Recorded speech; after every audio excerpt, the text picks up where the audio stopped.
వ్యాసాయ శ్రీనివాసాయ మంగళం ఏకదా నైమిసారణ్యే ఋషిశౌనికాయాః సంప్రదురావతం సర్వే శ్రుతం పౌరాణికం కలో పూర్వము ఒకానొకప్పుడు శౌనికాది మహామునులు కొందరు నైమికారమైన కూడి ఉన్నవారై సూత మహాముని చూసి ఇట్లా అడిగారనమాట.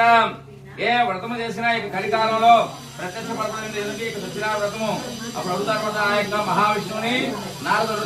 నారదుడు ఏం చేస్తారు అంటే ఇలోక సంచారం కూడా అక్కడి నుంచి ఇక్కడికి మహావిష్ణువుకి శివుడికి బ్రహ్మ దగ్గరికి ఈ మధ్యలో భూలోకంలో మానవులు ఇస్తున్నారు అని చెప్పేసి వస్తూ పోతూ ఉంటారనమాట. ఆయన త్రిలోక సంచారం 14 లోకాలన్నీ కూడా తిరుగుకుంటూ ఈ మధ్యలో ఇక బ్రహ్మ విష్ణు మహేశ్వర దగ్గరికి వచ్చి వాళ్ళ దగ్గర ఉన్న సారాంశాలను కూడా ఏమేమి విషయాలు ఎక్కడెక్కడ చెప్పాలో అన్ని కూడా కనుక్కుంటూ తిరుగుతూ ఉండేవాడు అనమాట.